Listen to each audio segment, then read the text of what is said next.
Inflation is on the brain yet again. That's our top story today on the Wall Report. I'm your host, Greta Wall. The Commerce Department's Personal Consumption Expenditures Index shows that headline inflation hit a 39-year high in November, rising 5.7% year over year. This underlines the 39-year high for the CPI that was released earlier this month. Now, the core PCE index, which is the Fed's favorite inflation gauge, hit a 32-year high, rising 4.7%. And while personal incomes did rise 0.4%, that lagged the 0.6% increase in prices on a monthly basis.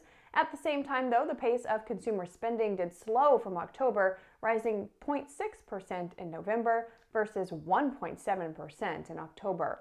And consumer sentiment did rise slightly at the end of the month. The University of Michigan's Consumer Sentiment Index improved to 70.6.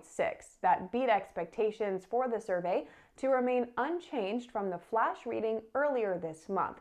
But that's still down sharply from pre-pandemic levels as Americans remain concerned about inflation.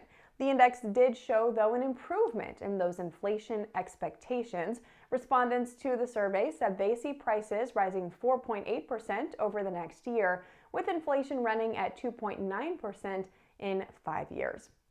But one thing Americans are still spending big money on: homes. The Commerce Department reported that new home sales surged 12.4% in November to a seasonally adjusted annual rate of 744,000 units. The monthly increase beat expectations, but October's sales were revised sharply lower.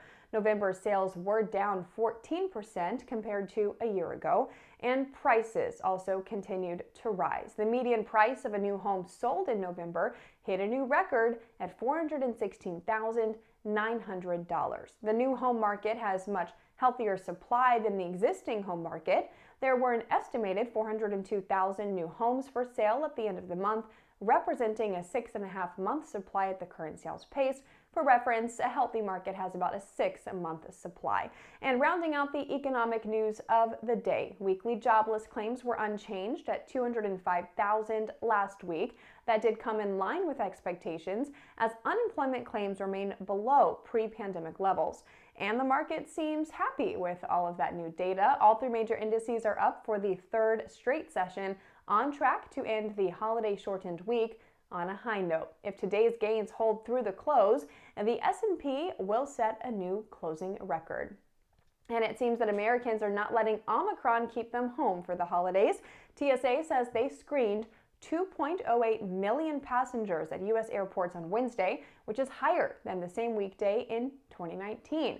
The agency expects today to be one of the busiest travel days this holiday season, anticipating a total of 20 million people to fly between today and January 3rd. Will you be one of those flyers? Let me know in the comments below what your plans are for the holidays this year and how far you have to go. Personally, I don't have to go very far. My parents live just 6.4 miles away, and my in-laws are just 1.7 miles away. So we'll be staying local and indoors as SoCal gets hit with another atmospheric river. It'll be a wet Christmas for us, not a white Christmas. I'll see you all back here next week for the Wall Report. I hope everyone has a wonderful Christmas weekend.